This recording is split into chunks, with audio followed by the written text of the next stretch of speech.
Hello everyone.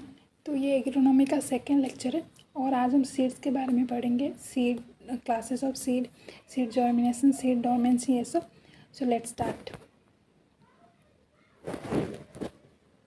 तो पहले समझते हैं सीड क्या है। सीड एक ऐसा पार्ट है जिससे कि एक प्लांट ग्रो हो सकता है। ठीक है। Seed is any material from which a new plant can be propagated. तो जो फर्स्ट डेफिनेशन है that is a agricultural definition, और जो सेकेंड है seed is fertilized ovule consisting of intact embryo endosperm seed coat. ये एक botanical definition है। इस मतलब सीड एक ओव्यूल है जिसमें कि एम्ब्रॉय, stored food that is endosperm और एक सीड कोट प्रेजेंट होता है। ठीक है। Next, okay, good quality seed. अगर सीड एक गुड क्वालिटी का होगा तो एक अच्छे से प्लांट ग्रो हो सकता है, हेल्दी प्लांट ग्रो हो पाएगा। तो उसके कुछ कैरेक्टरिस्टिक्स है। फर्स्ट ये है कि seed should be genetically pure. Genetically pure की मतलब क्या है कि वो जो सीड का जो कैरेक्टरिस्टिक्स, उसके ट्रेड्स, उसके जो फिनोटाइप, वो मदर प्लांट से पूरा सिमिलर होगा, जेनेटिकली आइडेंटिकल होगा अपने पेरेंट प्लांट से। And second is it should be free from admixture of seed of other strains of same crop और अदर क्रॉप्स। मतलब जो सीड्स होंगे वो प्योर होंगे, उसमें वीड, डिफरेंट वीड के सीड या डिफरेंट क्रॉप्स के सीड मिक्स नहीं होंगे, डर्ट या ये सब। And third one is it should have high and assured germination percentage. Germination percentage मतलब वो जो सीड पॉपुलेशन होगा वो सारे कैपेबल होंगे जर्मिनेशन के लिए। Okay. And give vigorous seedling मतलब हेल्दी सीडलिंग्स प्रोड्यूस होंगे। And it should B, fourth point, it should be healthy, well developed in uniform size. Okay.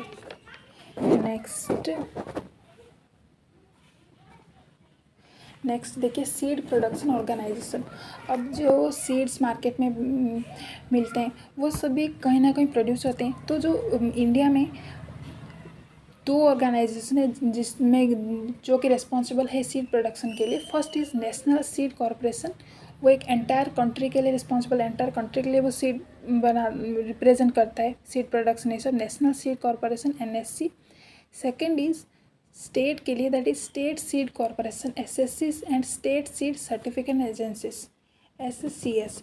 तो आपको ये दो ऑर्गेनाइजेशन याद रखने हैं। नेशनल, पूरा होल कंट्री के लिए national seed corporation, and only state के लिए state seed corporation. Okay. Next is classes of quality seeds. तो जो सीड क्वालिटी, उसको डिफरेंट क्लासेस में डिवाइड किया गया है: breeder, foundation, registered seed and certified seed. तो देखिए ब्रीडर सीड क्या है, ये डायरेक्टली जो प्लांट ब्रीडर है वो पर्टिकुलर वेराइटी के लिए वो प्रोड्यूस करता है, या उसके कंट्रोल में प्रोड्यूस किया जाता है ये वो ब्रीडर सीड। और वो बहुत मतलब जेनेटिकली 100% प्योर होता है। और ये ब्रीडर सीड का जो टैग कलर है that is golden yellow. Okay. Next is foundation seed. ये क्या है कि ब्रीडर सीड का प्रोजेनी है। ठीक है। और इस ये गवर्नमेंट फार्म्स और एग्रीकल्चर यूनिवर्सिटीज़, इसमें इन सब में प्रोड्यूस किया जाता है under the supervision of experts of NSC। और इसका जो tag colour that is white. और ये टैग कलर बहुत इंपॉर्टेंट है, आप सबको याद रखना है। Next is registered seed. Registered seed क्या है, ये फाउंडेशन सीड का प्रोजेनी है और इससे प्रोग्रेसिव फार्मर्स प्रोड्यूस करते हैं under the supervision by NSC। और इसका टैग कलर है purple. Fourth seed is certified, जो कि रजिस्टर्ड सीड का प्रोजेनी है, मतलब वो ब्रीडर, फाउंडेशन, रजिस्टर्ड सीड से बनता है सर्टिफाइड सीड। और इसका जो टैग कलर है blue. And certified seeds are supplied to different farmers. Okay. जो फार्मर्स और मार्केट में जो मिलता है वो सब सर्टिफाइड सीड्स होते हैं। तो यहाँ पे इंपॉर्टेंट क्या है, पहले sequence breeder seed, then foundation, then registered seed, then certified seed, और उन सब के tag colours. Next is seed germination. Seed germination क्या है, जर्मिनेशन मतलब सीड अगर ग्रोथ स्टार्ट करते हैं तो उसको जर्मिनेशन बोलते हैं। ओके। डेफिनेशन क्या है, activation of dormant embryo to give rise to radicle and plumule. तो जो एम्ब्रॉय होता है वो डॉर्मेंट एम्ब्रॉय होता है, वो रेडिकल मतलब रूट डेवलपमेंट, प्लूम्यूल मतलब स्टेम डेवलपमेंट। ओके, जर्मिनेशन दो टाइप्स का, एक is hypogeal first is and second is epigeal. Hypogeal germination मतलब क्या है, cotyledons remain under the soil, और एपीजियल जर्मिनेशन मतलब cotyledons pushed above the soil surface. अभी देखिए डायग्राम देखने से अच्छे से समझ आ जाएगा। तो यहाँ पे एपीजियल जर्मिनेशन देखिए, कोटिलेडियंस सॉइल के अबव अपर पार्ट में है, और हाइपोजियल में कोटिलेडियन बिलो पार्ट में है। सो दिस इज द डेफिनेशन, और उसके एग्जांपल्स भी आपको याद रखना है। Next is factors affecting seed germination. First is external factors, moisture, temperature, oxygen, light, substrate. मतलब ये मॉइस्चर, टेम्परेचर, ये सब एक ऑप्टिमम कंडीशन और में होना चाहिए, और प्रॉपर अमाउंट में मिलना चाहिए टेम्परेचर, ये ऑक्सीजन, ताकि सीड अच्छे से ग्रो हो पाए, जर्मिनेट कर पाए। और temperature around 25 to 30 degree Celsius is normal और optimum temperature. And what is substratum, it is क्या है कि medium use for growing germinating seed, मतलब सीड जिसमें जर्मिनेट किया जाता है, मतलब that medium is known as substratum. जैसे लैब्स में इट इज़ जैसे इसको generally blotting paper, sand, soil, इसमें ग्रो किया जाता है, तो that is the substratum. Internal factors देखिए, फर्स्ट इज वायबिलिटी का मतलब क्या है, capability of seed to germinate, that is the viability. अब देखिए सीड रिमेन वायबल, जो भी सीड है वो एक सर्टेन पीरियड के लिए वायबल रहता है, उसके बाद एम्ब्रॉय गेट्स डेड, मतलब ये बहुत मतलब स्पेसिफिक टाइम तक ये डोरमेंट सीड रह सकता है, उसके बाद एम्ब्रॉय डेड हो सकता है, फिर फेवरेबल कंडीशन मिलने के बाद भी सीड ग्रो नहीं होगा। Okay, food and oxygen. अभी फूड देखिए, जो एम्ब्रॉय होता है ना, वो सीड में क्या होता है, एम्ब्रियो एंड एंडोस्पर्म प्रेजेंट होता है। एंडोस्पर्म का मतलब क्या है, स्टोर्ड फूड मटेरियल। तो वो एंडोस्पर्म क्या है ना, सॉरी एम्ब्रियो क्या है कि एंडोस्पर्म जो स्टोर्ड फूड मटेरियल है उसको कंज्यूम करता है, जब तक कि एक सीडलिंग ग्रोथ ना हो जाता। सीडलिंग ग्रो होने के बाद वो खुद से फूड प्रिपेयर करता है सीडलिंग, तब तक एम्ब्रियो एंडोस्पर्म के ऊपर डिपेंड रहता है। Okay, so if proper amount of endosperm present ना हो तो सीड एम्ब्रियो ग्रो नहीं कर पाएगा, एम्ब्रियो विल बी डेड। और क्या, ऑक्सीजन क्या होता है, एक ग्रोथ प्रमोटर होता है, तो ये जर्मिनेशन के लिए बहुत ही इंपॉर्टेंट एसेंशियल फैक्टर है। Dormancy, what is dormancy? देखिए डोरमेंसी का मतलब क्या है कि सूटेबल एनवायरनमेंट मिलने के बाद भी ना वो सीड ग्रो नहीं कर पाता है, basically it is the resting period. Next is seed dormancy and it's type. Okay, seed dormancy, तो सीड डोरमेंसी के बारे में हम जस्ट पढ़े थे कि व्हाट इज डोरमेंसी।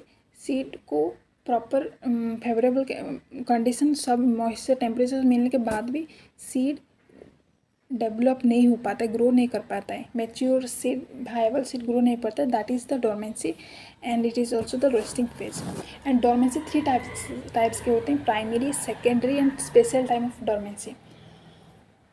तो देखिए प्राइमरी डोरमेंसी को हम इनेट डोरमेंसी भी कह सकते हैं। इसका मतलब क्या है कि जो डोरमेंसी है वो सीड की इंटरनल कॉजेस की वजह से वो डोरमेंट होता है, मतलब सीड अपने और इंटरनल कॉजेस की वजह से डोरमेंट पीरियड में जाता है। It is dormancy that is established during seed maturation in mother plant, मतलब मदर प्लांट में ही सीड मैच्योर होते टाइम ही वो डोरमेंट हो जाता है, दैट इज़ प्राइमरी डोरमेंसी। ठीक है, एग्जाम्पल पोटैटो। सेकेंडरी डोरमेंसी क्या है कि it is due to environmental condition. अगर एक वायबल सीड है उसको अब हम एडवर्स कंडीशन, मतलब बहुत ही ड्राई टेम्परेचर या बिल्कुल भी वाटर अवेलेबल नहीं होगा, इस तरह के कुछ एडवर्स कंडीशन में अगर हम उससे एडवर्स कंडीशन में अगर उस सीड को हम रखते हैं तो सीड क्या है, डोरमेंट हो जाता है। तो दिस इज सेकेंडरी डोरमेंसी, इसको हम इंड्यूस्ड डोरमेंसी भी कहते हैं। तो आपको डिफरेंस समझ आया होगा। प्राइमरी मतलब जो कि सीड के इंटरनल कॉजेस की वजह से होता है, and secondary dormancy that is induced इसका रीज़न ये है कि उसको प्रॉपर एनवायरमेंटल कंडीशन ना मिलने की वजह से वो डोरमेंट होता है seed. This is the difference. Definition आप पढ़ सकते हैं, वही सेम लिखा है जो मैंने बताया। And example of primary is potato, secondary dormancy, and third is special type of dormancy. इसका मतलब क्या है कि sometimes seed germinate but the growth of the sprout is found to be restricted because of poor development of root and coleoptile. तो root coleoptile इसके poor development के वजह से सीड जर्मिनेट हो जाता है, बट वो जो स्प्राउट सीडलिंग होता है वो अच्छे से ग्रो नहीं हो पाता because of the poor development root and coleoptile. So this is known as special type of dormancy. Okay, next causes of dormancy. देखिए जो सीड डोरमेंसी होता है उसके डिफरेंट कॉजेस है। First is seed coat become impermeable to water. Impermeable to water मतलब क्या है कि जो वाटर होता है वो सीड कोट के थ्रू अंदर नहीं जा पाता, मतलब जैसे कि सीड को वाटर नहीं मिलता है। ओके, और इसका ट्रीटमेंट कैसे करें कि सीड को अगर हम H2SO4 से ट्रीट करें या उसको बॉयल वाटर में डिप करें, बॉयल वाटर में गर्म पानी में, तो क्या होता है कि seed becomes permeable.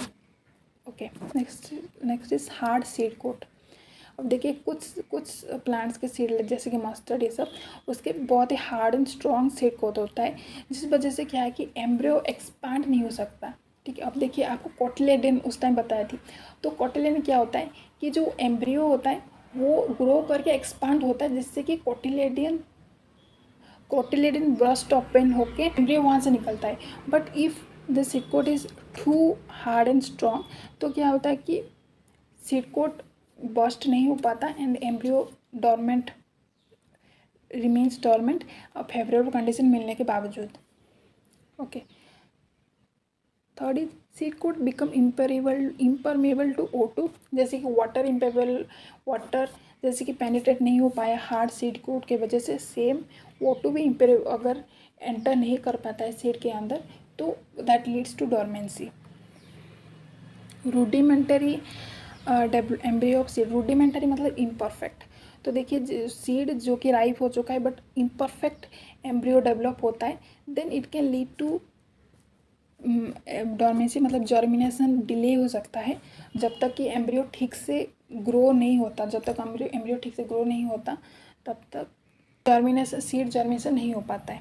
Okay, next is synthesis next is dormant embryo. तो इसमें क्या कुछ फिजियोलॉजिकल चेंजेस होता है जिसमें कि सीड डोरमेंट हो जाते हैं, फिजियोलॉजिकल चेंजेस की वजह से, in case of apple pear etcetera. Okay, sixth point का मतलब क्या है, जो प्लांट ऑर्गन्स होते हैं वो कुछ केमिकल्स प्रोड्यूस करते हैं, तो उस प्लांट के जो सीड्स जब मैच्योर होते हैं तो वो केमिकल्स क्या है कि वहाँ उस सीड में एक्यूमुलेट हो जाता है, और उस वजह से वो केमिकल्स क्या करते हैं कि सीड जर्मिनेशन को इनहिबिट करते हैं।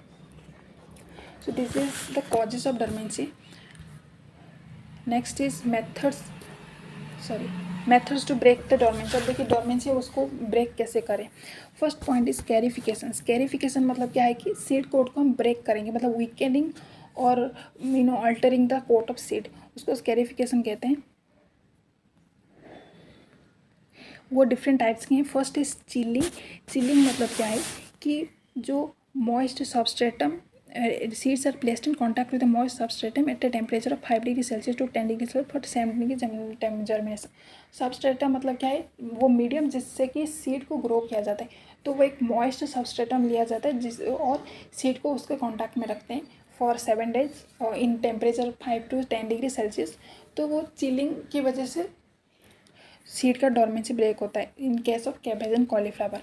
प्री ड्राइंग क्या है कि सीड्स को germination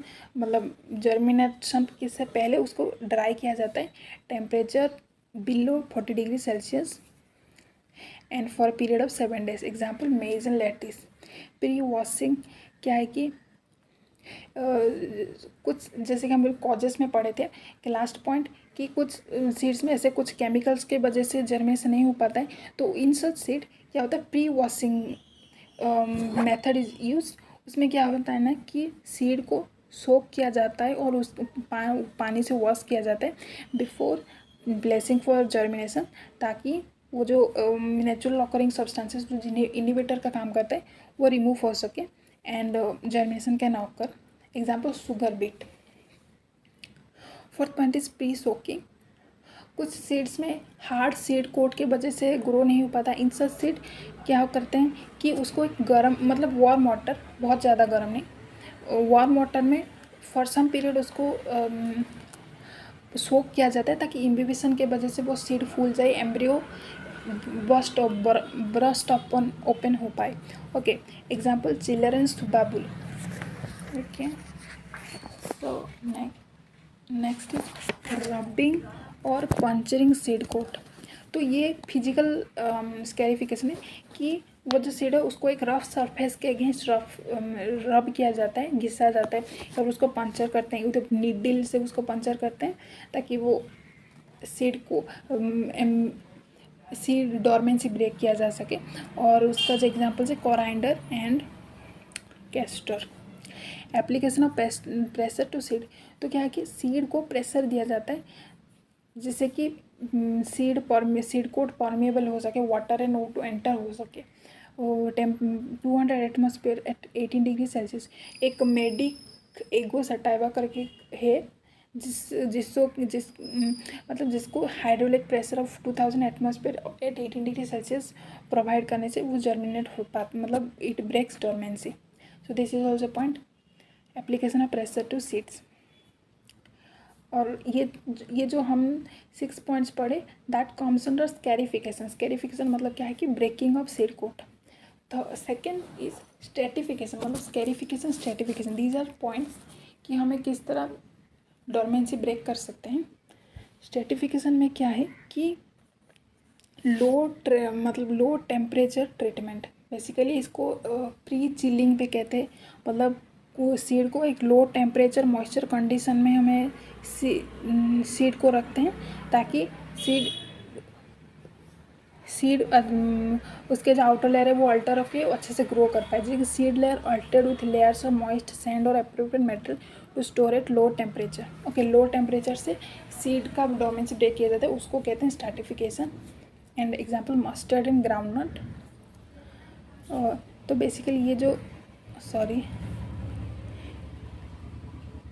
स्कैरिफिकेशन and second point is stratification. Third point is exposure of seeds to light. तो ये भी एक पॉइंट है कि सीड्स को हम लाइट के एक्सपोजर में रखने से वो डोरमेंसी ब्रेक होता है और जर्मिनेशन अच्छे से कर पाता है. Fourth point is chemical treatment. Potassium nitrate treatment, gibberellic acid treatment, thiourea treatment. तो देखिए जो सीड जिस सबस्ट्रेटम में ग्रो करेगा उस सबस्ट्रेटम को अगर हम एक K2O3 या फिर जिबरेलिक एसिड से हम ट्रीट करते हैं और सीड को उसके कांटेक्ट में रखते हैं तो सीड डोरमेंट पीरियड से बाहर निकलता है और जर्मिनेट करता है.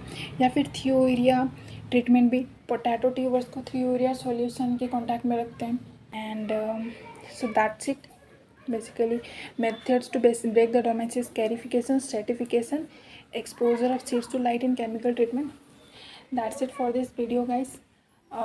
अगर कुछ भी डाउट हो आप पूछिए. Thank you for watching. Bye.